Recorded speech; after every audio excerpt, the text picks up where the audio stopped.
Welcome to Medicine Matters, the Springer Medicine podcast. I'm Dr. Jane Godsland, and in this episode, we're looking at a brilliant advance that is exciting oncologists and which should interest all of us working in medicine. I'm talking about therapeutic cancer vaccines. Unlike traditional preventive vaccines, these therapies are designed to treat existing malignancies by training the immune system to recognize and attack tumor-specific targets. With advances in genomics, neoantigen discovery and delivery platforms, the conversation is shifting from, is this possible, to how soon will this integrate into routine care? In our conversation today, we unpack how these vaccines work, what clinical evidence is emerging, the cancers where progress is most promising, and what practicing physicians should understand as these therapies move from trials towards real-world clinics. So, whether you're coordinating care for patients on complex treatment pathways, navigating survivorship conversations, or simply trying to stay ahead of fast-moving science, this is a discussion you will not want to miss. Hello, I'm Shreya Nanda, a Senior Clinical Content Manager at Springer Medicine, focusing on oncology and rheumatology. I'm delighted to welcome as my guest today Dr. Elias Sayour from the University of Florida in the USA to discuss the really very exciting topic of cancer vaccines. Welcome to the show, Dr. Sayour. Before we get going, please could you tell our listeners a little bit about yourself? Well, one, thank you so much for having me. It's just an honor and a privilege to be here. This is my favorite topic, so I very much enjoy talking about this. I'm a pediatric oncologist, physician scientist at the University of Florida. Our lab works on mRNA cancer vaccines. We've made discoveries based on preclinical lab work. We've translated some of these discoveries, and we're running human clinical trials with these mRNA cancer vaccines. Brilliant. Thank you so much. I can tell that you're keen to get started on the topic, so we'll just go into that. So we are all, of course, really familiar with the idea of vaccines against infectious diseases, but what does it actually mean to vaccinate against cancer?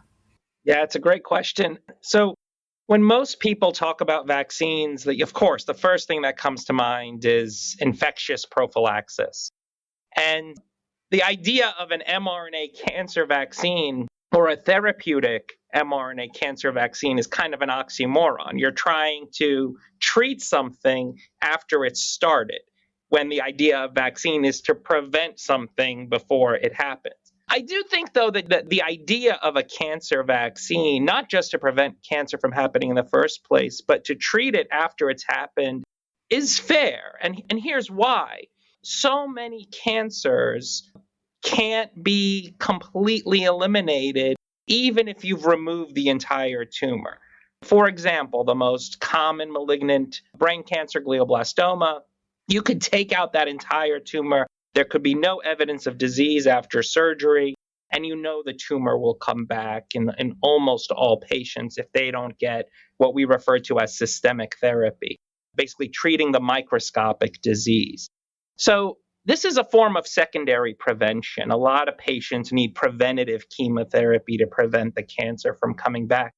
And so the idea of a cancer vaccine, at least in this context, in this treatment context, is really as a secondary prevention to prevent that cancer, that tumor from coming back.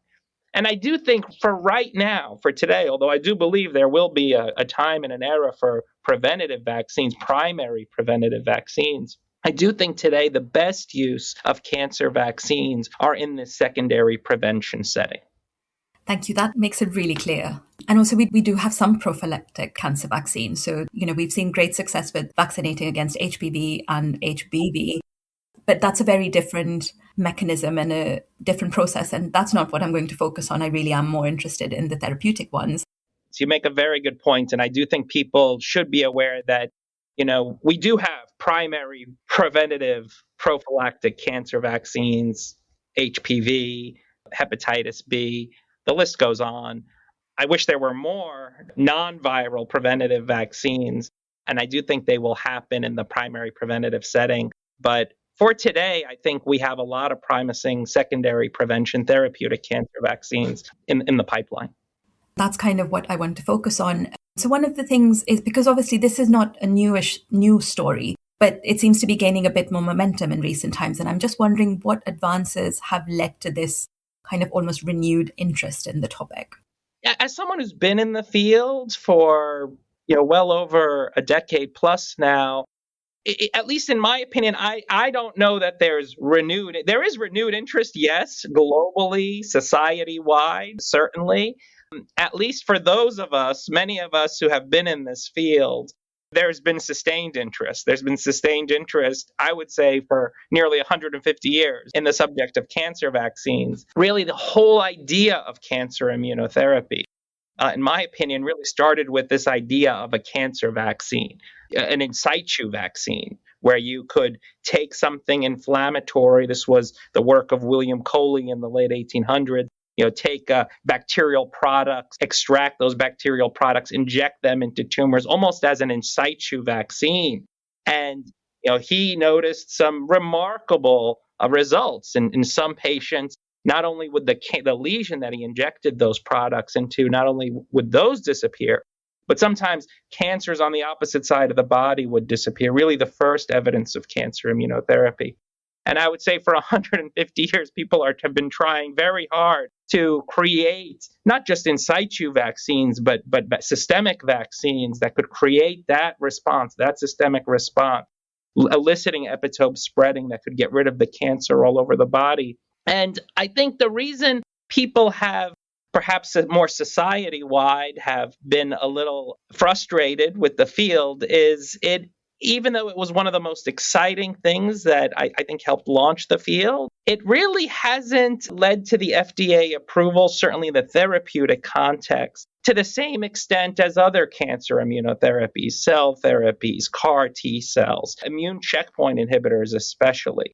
And so while the field of cancer immunotherapy has just exploded over the last 15 plus years, I would say that the whole field of cancer immunotherapy kind of waned for a large period of time when people couldn't really take some of these anecdotal findings and turn them into tangible results. And cancer vaccines have kind of been part of that. But with the emergence of cancer immunotherapy, I think there has been kind of this restoration in the idea of a cancer vaccine. And importantly, I think that has basically exploded even further with the COVID-19 mRNA vaccines. I think that's really lended itself to this idea that you could make vaccines and change them, right? The COVID vaccine gets updated, it gets updated based on the variants of SARS-CoV-2 that are brewing. And being able to kind of iterate that quickly and stay ahead of viral evolution is very exciting to people. Why couldn't we do that for cancer? Why couldn't we use this type of an approach where we can basically evolve as the cancer is evolving using mRNA? So the affordability, the commercialization of something like that, and the ability to personalize it, I think, has created a lot of enthusiasm. And that's now juxtaposed to all the enthusiasm around cancer immunotherapy. I guess we have a silver lining from the pandemic, as they say, every cloud. At least it's, as you say, it provides this setting to accelerate development a bit further. So I'm going to ask you a couple of technical questions. So I've been reading, it seems there are lots of different types or platforms that are being used to design these therapeutic vaccines. So can you just tell us a little bit about some of the different ones and which one you think is the most promising? Sure. I probably disclosed my bias already a little bit here. I think I might have an idea which one you're going for. So typically, to vaccinate against cancer, you have to have a target in mind. These can be something called neoantigens, basically something that's totally foreign to the tumor that you can vaccinate against. They can be tumor-associated antigens, things that are overexpressed in the cancer that may have lower expression in the normal body. You have to be careful depending on which of those targets you're picking. Sometimes people just take all the information from a cancer cell, basically take tumor lysate or radiated tumor cells, use that as a vaccine. But you need a platform to deliver these. So the platforms could be peptide, basically taking the peptides out of these, or peptides that more or less are targeted against these antigens, whether they're neoantigens, tumor-associated antigens. And so peptide vaccines, those have been around for quite some time. And those One of the challenges with peptides is, for the most part, they're not immunogenic on their own. So you need adjuvant. And that's true for many vaccines. You need adjuvants to basically awaken the immune response to the peptide vaccine. Nucleic acids are another platform. This is not just RNA, mRNA, which tends to be my bias, but DNA. Interestingly, DNA was really considered much more attractive than RNA decades ago. And the reason for it is the DNA is the real source of the information, with mRNA really being the intermediary between DNA and protein. And moreover, RNA is not very stable. It's very labile. It degrades very easily, whereas DNA is much more stable. So there was a lot of excitement around DNA and DNA vaccines, and I'm certain people are still working on this. But nucleic acids in general, DNA, RNA, having basically information, nucleic acids that encode for those peptides, those proteins, that's another platform. Now, just as peptides need adjuvants, nucleic acid vaccines more or less need delivery systems. As information, they need to be delivered. You need a courier system. These tend to be more nanoparticles, nanoparticulate delivery systems. But I shouldn't say in the old days, a lot of people still do this. The way to deliver nucleic acid vaccines is through cells.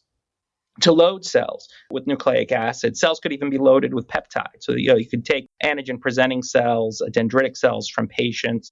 These are the master cells of the immune system in igniting a response. In many ways, this was the real evidence, the early evidence that mRNA could work, really through these dendritic cell vaccine trials that have taken place over the last several decades. But there are challenges to these, right? Cell therapy is very niche, meaning every place kind of manufactures a little differently. The growth medium they use to maybe mature dendritic cells is a little different. And in some ways, it's like cooking. If one person follows a recipe and another person follows a recipe, you may have completely different results. And that's really one of the challenges with cell therapy is how do you create kind of that same process that could be writ large deployed to many, many patients. So that's very challenging. It's very challenging to commercialize. And that's why cell therapy has largely been kind of a niche therapy for, depending on the institutions. Now, mRNA, though, based on those early results, has evolved into using lipid particle delivery systems. And again, the beauty of the pandemic was early on, they had to figure out things like cold chain. How do you make these vaccines and create a cold chain to make sure that the product is viable when you're shipping it from one place to another, internationally even? And there was a ton of investment, billions of dollars, but that infrastructure was created. How to create these mRNA constructs, how to preserve them, how to ship them, how to quality assure, quality release them. And then on the cancer front, there have been BioNTech, Moderna as major companies have some very, very promising data with personalized vaccines where they can predict neoepitopes in cancers and then load them into these lipid nanoparticles. Moderna's vaccines largely employ these same lipid nanoparticle delivery systems for their cancer vaccines as they use for their COVID-19 vaccine. And they will likely, in my opinion, have a phase 3 signal probably soon. Now, there was a cancer vaccine that was approved actually in 2010, Prevenge, Sipuleucel T. But that was a cell therapy vaccine. And as a cell therapy vaccine, there are a lot of complexities around that in terms of cost, deployment, and, for the extended time benefit.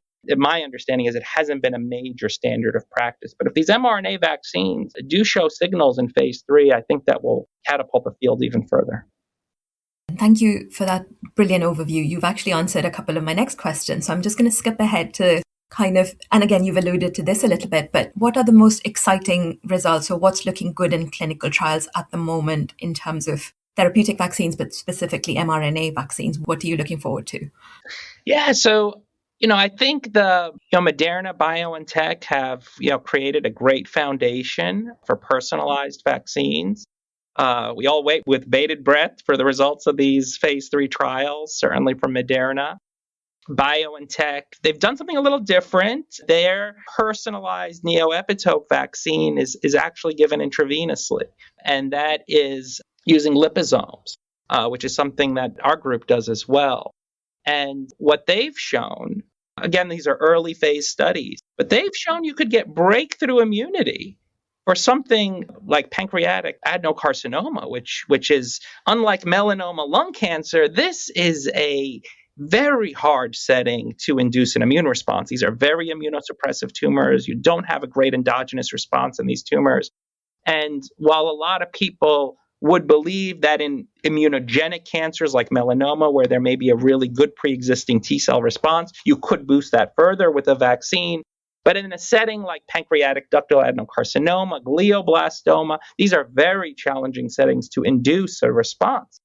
And so the BioNTech group has pioneered a formulation that's given intravenously, interestingly enough, really to reset the immune response against the neoepitopes that they're vaccinating against. And for them to have published very promising early phase findings in pancreatic adenocarcinoma, I think is a testament that perhaps we could engineer these vaccines as a mainstay for all cancers if they work in not just immunogenic tumors, but poorly immunogenic tumors. And in some ways, this may be the first step. The first step of cancer immunotherapy is to induce these kinds of responses with technologies like mRNA that are becoming more affordable, more easy to engineer. And certainly when we think of artificial intelligence, we may be able to personalize and build these much faster, much quicker than we even are today. But as a first step, mRNA may really now set the stage for other therapies that are coming down the line, immune checkpoint inhibitors, other things. The fascinating thing about the BioNTech trial for pancreatic cancer is the mRNA vaccine was built around a standard of care, so other things were happening as well. So really the beauty of that is mRNA may really can now be built perhaps as kind of a mainstay as part of backbone therapies for patients to awaken that immune response. So very excited about that. Our own group has some exciting results in glioblastoma as well, where we also are giving intravenous administration of mRNA lipid particles. These are a little different in that they're aggregates, they're multilamellar aggregates, again, designed to amplify a very rapid danger response to awaken the immune response in glioblastoma. And recently, we've shown that you can perhaps use completely non-specific mRNA vaccines to awaken immunity. Even the SARS-CoV-2, COVID-19 mRNA vaccine may be used to awaken the immune response.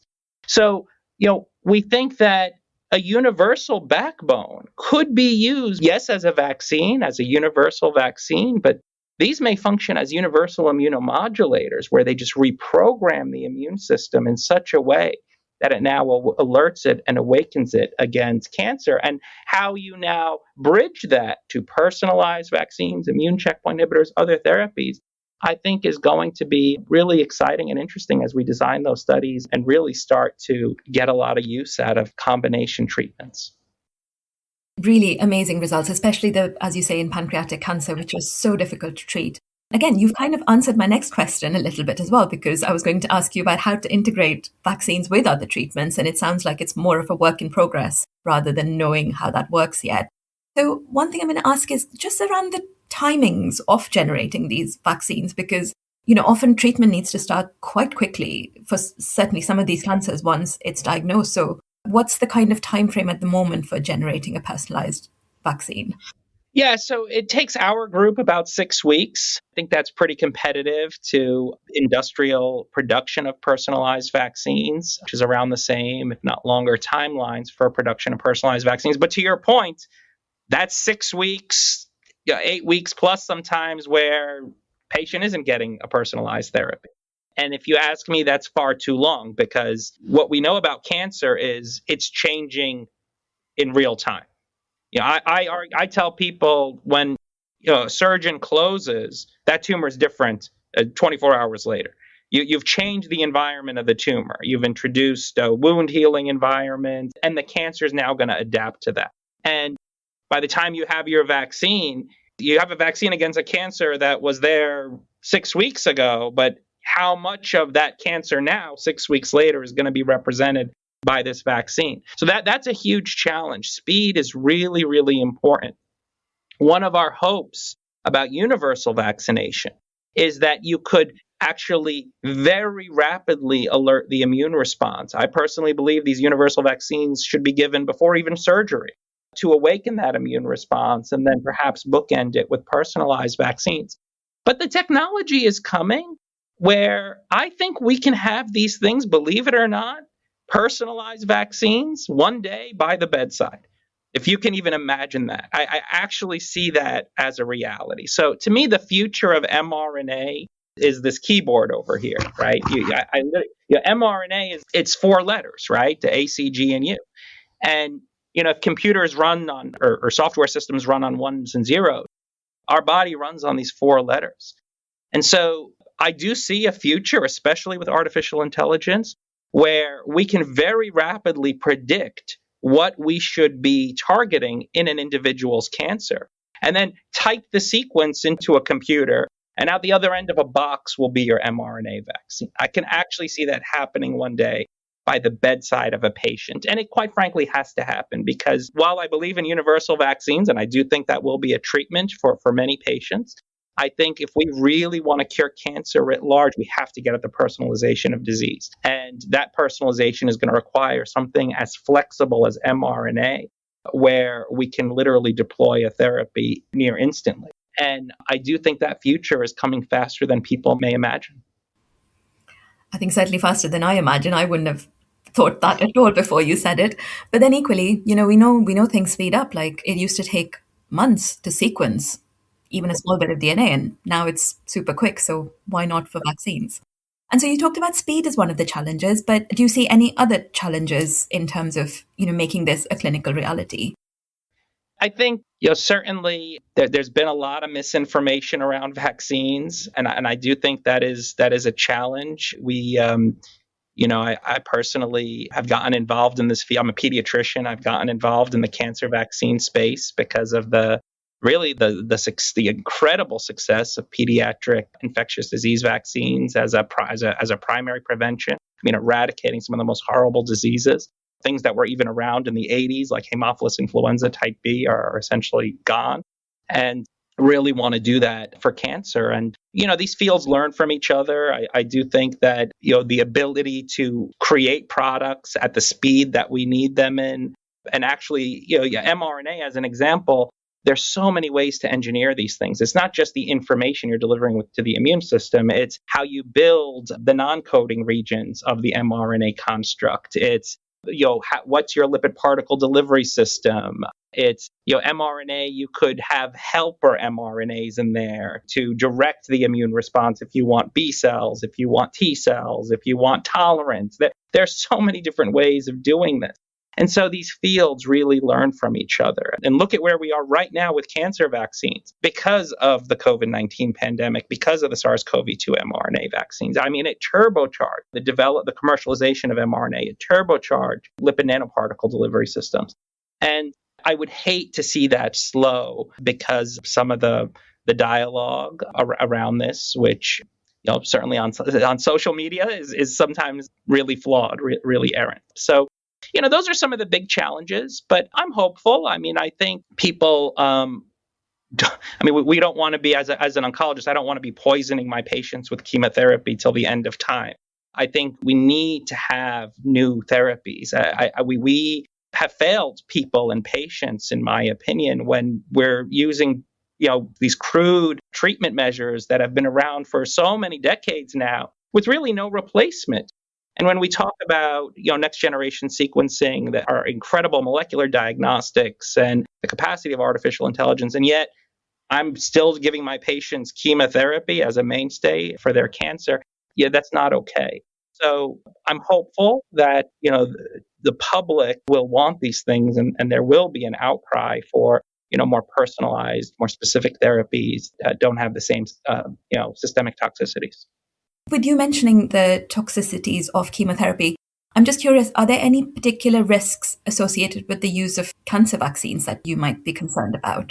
Yes. Yeah. No, this is a very important question, and I certainly don't want to just gloss over it and make it seem like this is completely safe. There aren't risks. So people have to be aware of the risks. And when we talk about vaccines, I just want an intellectual discussion about risks and benefits. And look, as providers, whether it's infectious disease prophylaxis or treatment vaccines for cancer. We are compelled as physicians and providers to have conversations with patients about risk and benefit. Here are the risks of taking these vaccines. Here are the benefits of taking these vaccines. Here are the risks of not taking these vaccines. And those risk-benefit conversations, I think, happen really well between provider and patient. Maybe what we haven't done a very good job of society-wide is having that same kind of conversation with the public about risks and benefits, because at all times, we have to make decisions where we maximize benefit and minimize risk. But risk is never zero. I mean, it's never zero with anything. So to answer your question more specifically, these vaccines for cancer, these treatment vaccines for cancer do have side effects. Certainly the vaccines we're moving forward and others are moving forward could elicit cytokine storm, where you're trying to wake up the immune response against cancer. And the immune response in cancer is so tolerant. It's not normal. It's not like a normal person you're trying to prevent something in. The immune response in cancer sees cancer as a wound it has to heal, as opposed to a foreign enemy it has to fight. Trying to overcome that is hard. There's so much noise. And so to overcome that noise, you need usually potent innate stimulation. In fact, sometimes that potent innate stimulation could be so potent it could be toxic. Patients could develop cytokine storm. Cytokine storm could lead to patients who need to be on a ventilator, could lead to patients who drop their blood pressures so much so that, they could crash. And so, when we're trying to manipulate the immune response in this manner, especially with brand new products, it's very important that it's done in very controlled settings, to ensure that it's safe. Certainly for our vaccines, these multilamellar aggregates, we've seen cytokine responses that, and we're treating patients in higher acuity settings to make sure that it's safe and tolerable. But those are significant risks. Those are some of the early risks, but there are also late risks. When you vaccinate against cancer antigens, sometimes you could get a spillover effect against normal tissue. And that spillover effect could cause autoimmune toxicities. And those autoimmune toxicities could be some very significant late effects that patients could develop. And if you ask me, and this is unfortunate, but I do think it will happen as we get better and better and better at vaccinating against cancer, and we will. I do believe that cancer vaccines are coming and they will revolutionize the field. But as we do that, it's invariable that we probably are going to see some toxicities along the way. And, that's certainly been the history of chemotherapy, right? I mean, to this day, we have still patients who should be cured who die from toxicity of chemotherapy. It's very hard as a provider to see that happen when, a patient should have 90-95% cure rate and then dies of sepsis because of chemotherapy exposure. So, look, I think we've gotten a lot better over many, many decades in how to dose chemo safely and achieve the best results in all patients. But when we got started, it was very tough, and our cure rates were not as good and our side effects were much higher. And I do believe mRNA will be a lot better, a lot safer than chemo. But when you're starting with new technologies, you don't know what's the right dose, how do we use it, how do we maximize therapeutic effects and minimize toxicity. And unfortunately, I do think that as we get better at maximizing the effect, there certainly could be some side effects. And that's where, how do you back down and how do you get the right dose into patients? And like you say, all the learnings from chemotherapy, but also from about 10 years of immune checkpoint inhibitors, hopefully kind of we have monitoring protocols in place and at least even awareness of things to look out for, because before the checkpoint blockade agents, you didn't even know an autoimmune reaction could happen. Absolutely. And some of those discoveries and some of that infrastructure will certainly help us. In pediatrics, we often have late effect clinics where we'll see patients as oncologists in tandem with endocrinologists and cardiologists and fertility experts. And as we get better at treating patients with immunotherapy, we need to make sure that we have kind of the same monitoring downstream to look for late effects, autoimmune reactivities and toxicities, because you're right, it's going to be more common. And we have seen it with immune checkpoint inhibitors. And as we start combining therapies, we're probably going to see more of it. So yeah, it's just really important to get that risk-benefit balance right. And then for my final question, what do you think the future holds? What do we have to look forward to in the next, say, 5 or 10 years?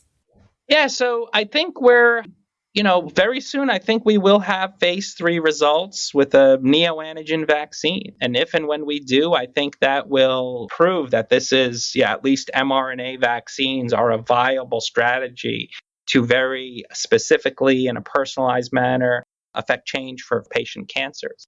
I think there are going to be a lot of other now trials for other indications. If you could do this in immunogenic tumors like melanoma, what about poorly immunogenic tumors? What about other immunogenic tumors? And so I think we're going to see more and more. When one works, it's just like checkpoints, right? Once you have the first trial, now you start seeing dozens of trials propping up, many of which didn't work, by the way, but so many trials now propping up to see, could this work in this cancer? At the same time, it's how do we maximize the benefit, even in the patients that it works in? With vaccines, there's so many variables we don't understand, to be perfectly honest. And even if you have a positive signal, it's so important to understand how to maximize that effect. For example, dose, timing, frequency. Do you give before the tumor comes out, after the tumor comes out? How do you boost? How do you prime? How do you boost? When we talk about vaccines, you have to typically prime, and so that's with more compressed vaccines, and then you boost with vaccines that are further apart. And in some ways, I hate to say this, but it's kind of like a pseudoscience where we just kind of randomly pick a priming strategy and then some kind of random boost approach. And when something works, you just go with it. But how could we perhaps be more scientifically rigorous about what that priming boost schedule should look like? And it's probably very different depending on what the technology is. That may be very different for peptide vaccines versus mRNA, and then the type of mRNA vaccines that you're employing. So I do think that what's going to come next is really trying to see how widely available these things could be across different cancers in terms of whether they could work or not, how to engineer them to work even better. So second generation vaccines, third generation vaccines. I also, and I say this in somewhat of a biased manner, but I do think I do see universal vaccines happening, and I do think that's part of the future of this field. I also see as part of the future really shifting to primary prophylaxis, not just for viral targets, but perhaps cancer targets that we might be able to predict. And this is where artificial intelligence comes in. I do think artificial intelligence is going to change the world. But it just so happens that mRNA, in my opinion, is the perfect partner for artificial intelligence. And so, this is some of what I haven't fully understood. There's so many fears to artificial intelligence, but the excitement dominates. When we talk about it's full steam ahead, despite some of those fears. And I wish it were the same around mRNA. I wish it were the same around vaccines. It should be full steam ahead. And the truth is I think the public is going to be clamoring for it. If you're going to have all this diagnostic information around artificial intelligence, you need to intervene. And the intervention can't just be the drugs that we have available, because they don't treat a lot of stuff and they don't work for everything. So we need new drugs. We need new therapies. We need to customize those therapies, not just for cancer, but for autoimmune disease, neurodegenerative conditions. And this is where mRNA can come in. You can very rationally build these vaccines, these constructs, depending on the indication. And I think AI is going to really lead to a groundswell of new targets, new therapies, and mRNA can work very quickly, perhaps, to address all of those new discoveries. So I see that all happening kind of in tandem. I do think the next 10 years are going to be some of the most exciting 10 years in biomedical research. And, I do see mRNA, again, I'm very biased, but I do see this being at the forefront of these discoveries. So we have lots to look forward to, which is brilliant. I think I could probably talk to you for another hour, but I probably shouldn't take up that much of your time. Well, in that case, thank you very much for your time today. I really appreciate it. And I know our listeners are really going to enjoy this. Likewise. Thank you. Thank you for your interest in this topic. It couldn't come at a more important time.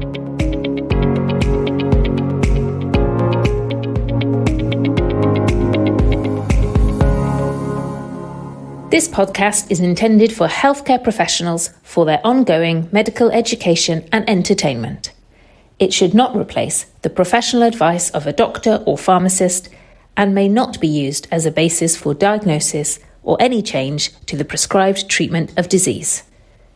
The views expressed by our moderators and guests are their opinions and do not represent the position of any third parties. The information given in the podcast is subject to change as the scientific field and clinical advances progress.